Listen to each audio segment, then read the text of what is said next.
জাতীয়তাবাদ এবং ধর্মনিরপেক্ষতা এই দুটো বাদ দেওয়াতে একটু আমার মনে হয় সমস্যা হতে পারে। যেমন ধরেন আমি একটু উদাহরণ দিয়ে বলি, আমাদের দেশে একটা দলই আছে, বড় একটা দল, সেই দলটাই তার নামই হলো জাতীয়তাবাদী দল।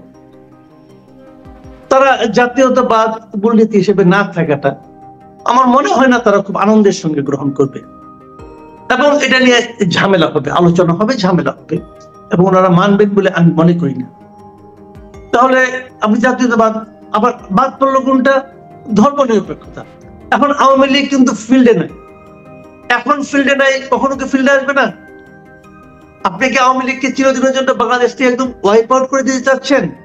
পারবেন না ভাই, আপনি যেই হন না কেন পারবেন না। আপনার হাতে যত বড় ডাস্টারই থাকুক না কেন, সেই ডাস্টার দিয়ে বাংলাদেশের মাটি থেকে আওয়ামী লীগকে ওয়াইপ আউট করা সম্ভব না। আওয়ামী লীগের মতো বড় দল জামাতকে মুছতে পারে নাই, জামাতের মতো একটা ছোট দলকে, আর আপনি আওয়ামী লীগকে মুছতে দিবেন? পারবেন না। তাহলে ধর্মনিরপেক্ষতা আওয়ামী লীগ মনে করে এটা তাদের প্রপার্টি, মনে করে রাজনৈতিক কারণে মনে করে, তারা এটা নিয়ে রাজনীতি করে।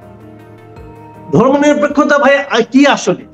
আমি কি সংবিধান দেখে দেখে ধর্মনিরপেক্ষ হই? আমি কি সংবিধান পড়ে পড়ে জাতীয়তাবাদী হই? তা কিন্তু হই না। কিন্তু এই দলগুলো এই শব্দগুলো নিয়ে রাজনীতি করে, এবং এই রাজনীতি করে বলেই তারা ক্ষমতায় আসে অথবা ক্ষমতা থেকে যায়। এটা কিন্তু মাথায় রাখতে হবে। আপনি যতই একাডেমিক কথাবার্তা বলেন, সংবিধান অতটা একাডেমিক বিষয় না। এটা মানুষের সেন্টিমেন্টও এখানে কিন্তু তার রিফ্লেকশন থাকতে হয়।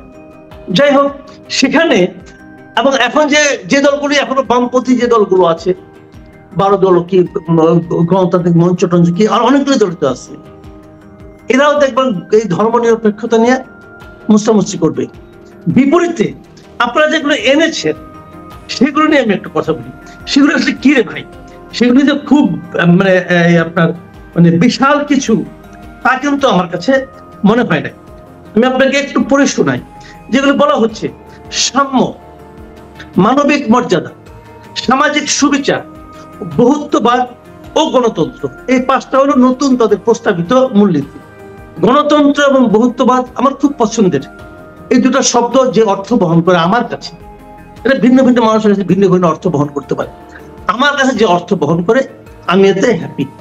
বাকি যে 3টা, সাম্য, মানবিক মর্যাদা, সামাজিক সুবিচার, এই 3টা তো আমার কাছে একই রকম মনে হচ্ছে।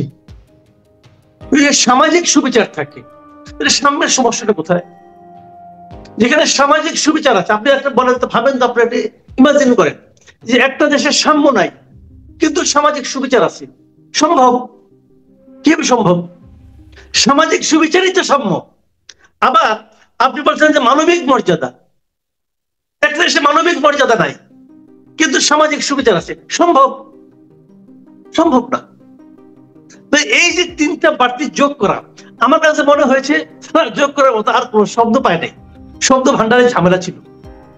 আপনি বলবেন যে এত এত জ্ঞানী লোক তারা করছে, আর তুমি একটা পাবলিক, তুমি এগুলি বলতেছো। হ্যাঁ, আমি বলতেছি ভাই, আমি পাবলিক। প্রত্যেকটা পাবলিকের কিন্তু একটা চুলচেরা বিশ্লেষণ করার অধিকার আছে। মানেন না আমার কথা?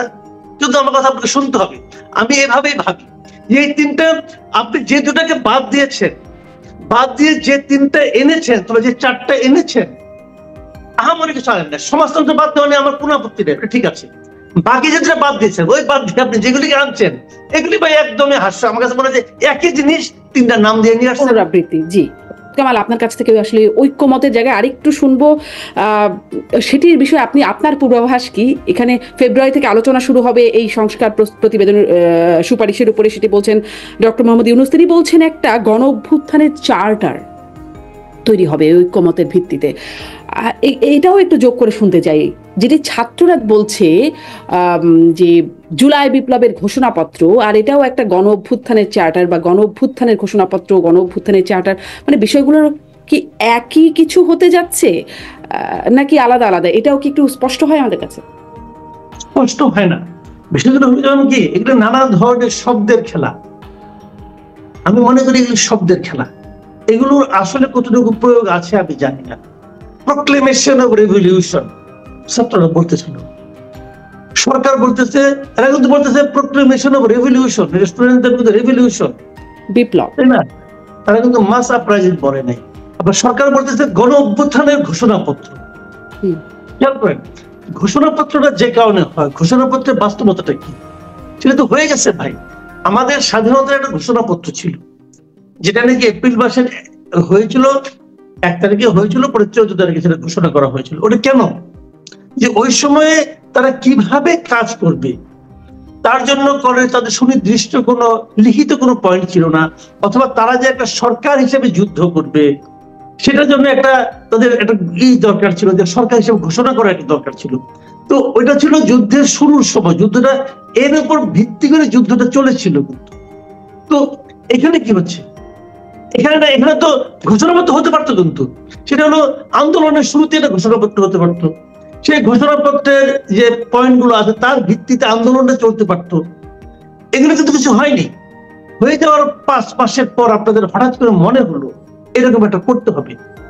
এটা কেন করতে হবে মনে হলো? তারও নিশ্চয়ই কিছু কারণ আছে, সেই কারণগুলো তাদের ব্যাপার, এটা আমি বলি না, আমার এটা আপাতত বলার প্রয়োজন মনে করি না। কারণ তারা এখানে যেটা চেয়েছে যে একক কর্তৃত্ব, একক নেতৃত্ব অথবা এককভাবে কৃতিত্ব তারা দাবি করার জন্য তাদের জন্য ঘোষণাপত্র প্রয়োজন আমি মনে করি, যে কারণে তারা করতে চেয়েছে। কারণ ইন দ্য মিন টাইম অনেক পলিটিক্যাল পার্টি বলছে যে এই আন্দোলনে আমরা ছিলাম, এবং আমি নিজেও মনে করি এটা 36 দিনের আন্দোলন না, শেখ হাসিনার পতন 36 দিনেই হয়েছিল আমি মনে করি না, 36 দিন দৃশ্যমান ছিল।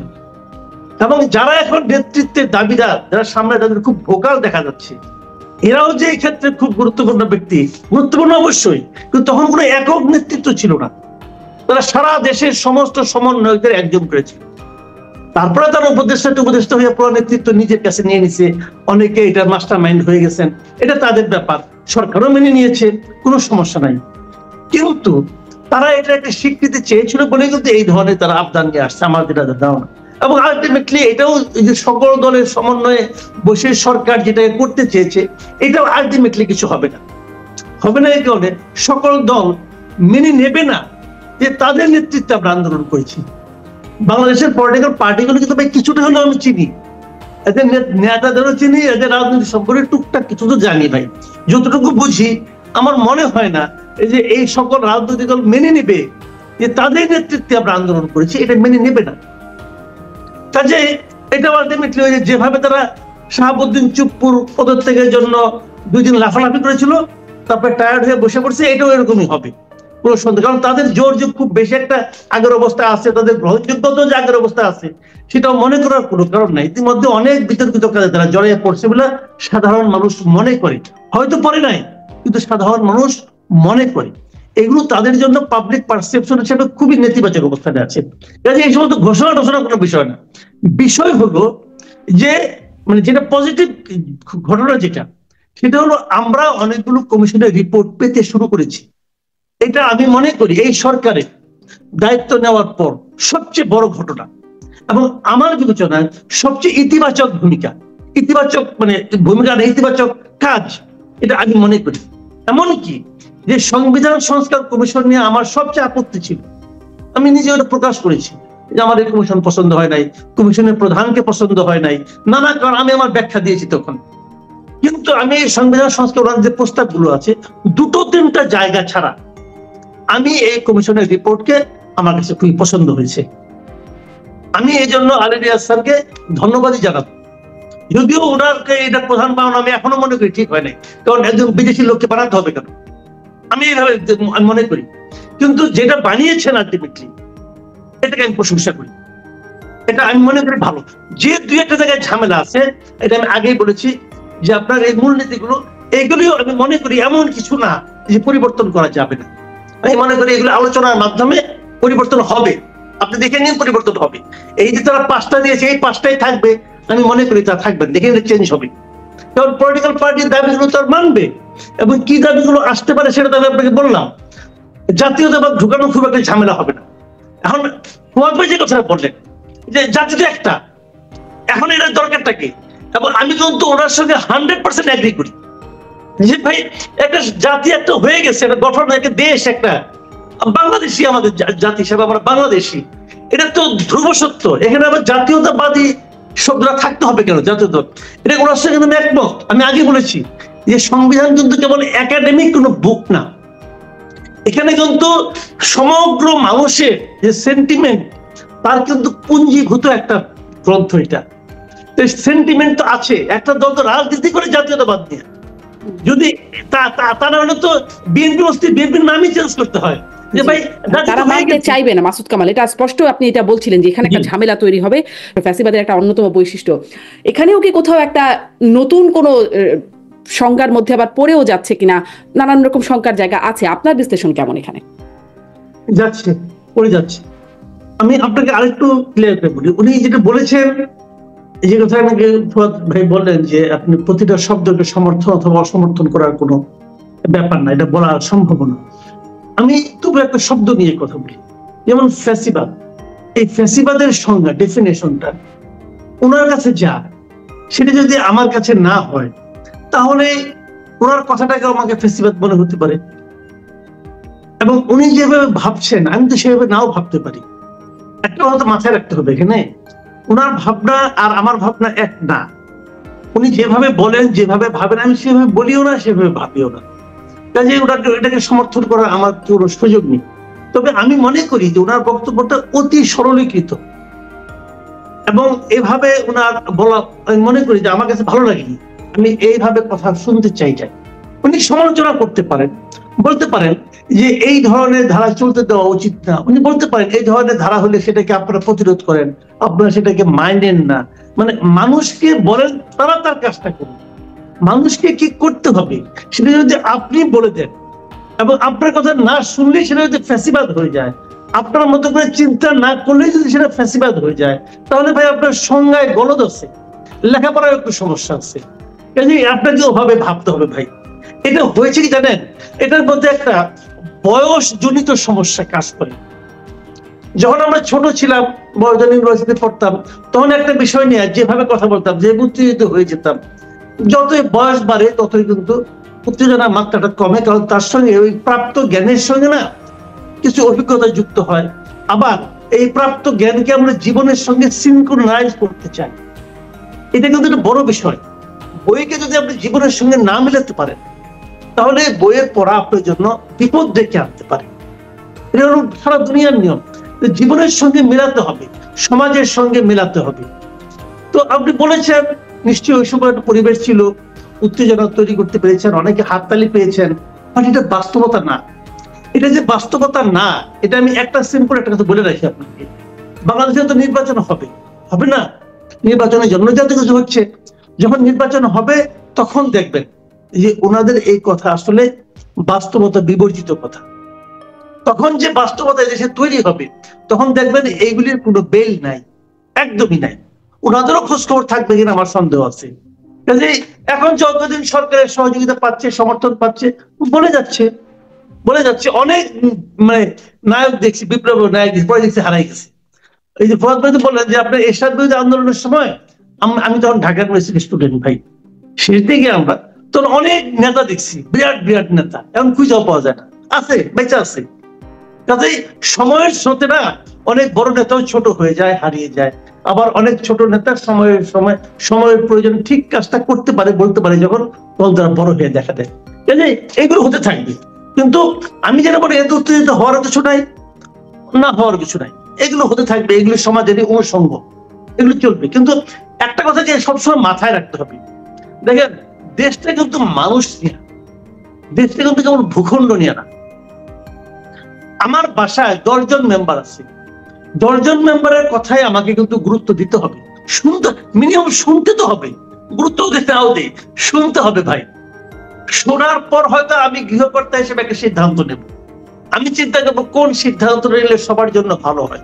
কিন্তু আমি যদি আগেই বলে দিই যে না, তুমি গতদিন খারাপ কাজ করেছো, অথবা আজকে তোমার কোনো কথা বলার নাই, আজকে তুমি চুপ করে থাকবা, তোমাকে কথাই বলতে দিব না, এটা যদি আমি বলি, আমি মনে করি আমার এই আচরণটা হবে ফ্যাসিবাদী আচরণ।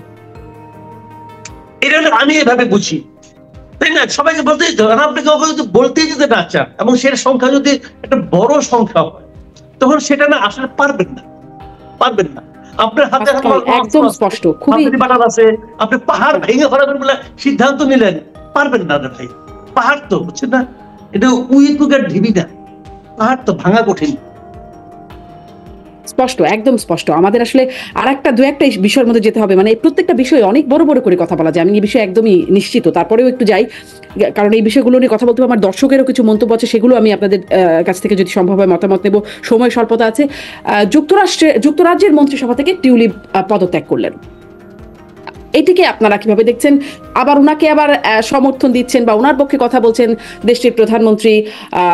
তার বিরুদ্ধে অনেক লেখালেখি ছিল দেশটিরই গণমাধ্যমে, যুক্তরাজ্যেরই গণমাধ্যমে। মাসুদ কামাল, কিভাবে দেখছেন?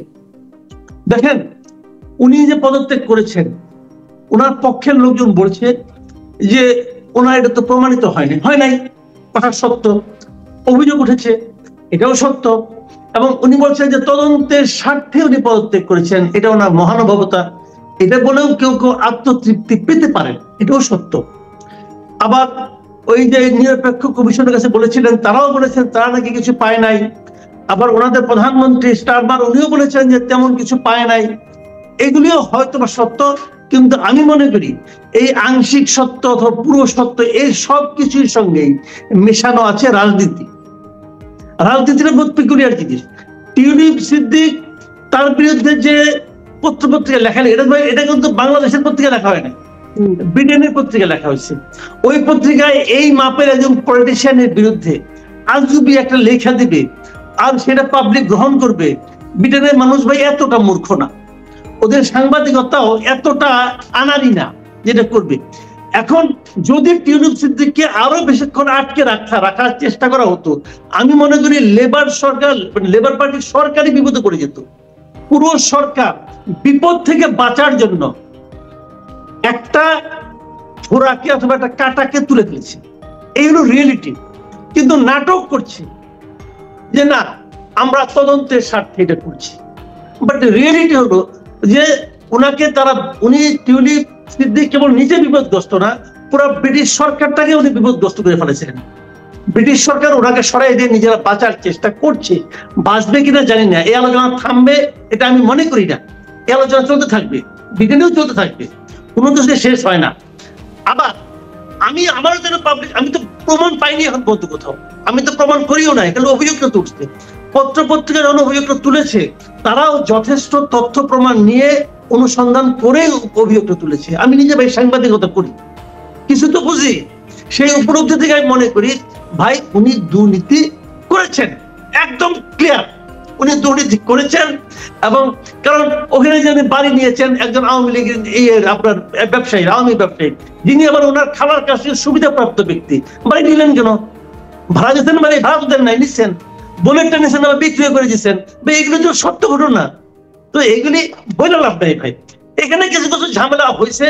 এবং উনি এটা হয় কি, এক সময় যারা ক্ষমতায় থাকে না তারা মনে করে আমাদের মধ্যে কখনো যেতে হবে না, আমরা অনন্তকাল থেকে যাব, এই চিন্তা থেকে এগুলি হয়, পরে ধরা খেয়ে পরে লেজে গোবরের অবস্থা হয়ে যায়।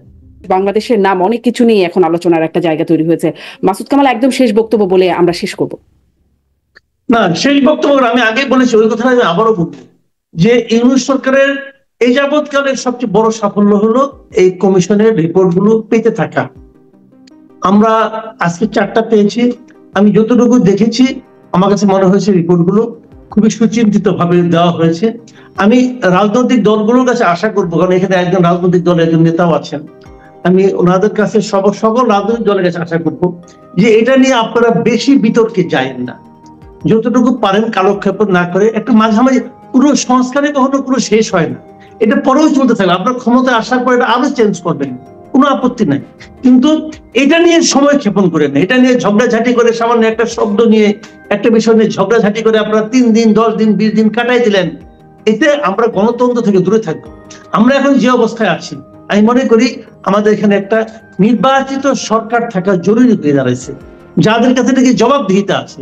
এই সরকার আছে, দেখেন এক লাফে শতাধিক পণ্যের উপর তারা দাম বাড়াই দিল, ভ্যাট সম্পূরক কর দিল, কি কারণে দিতে পারলো?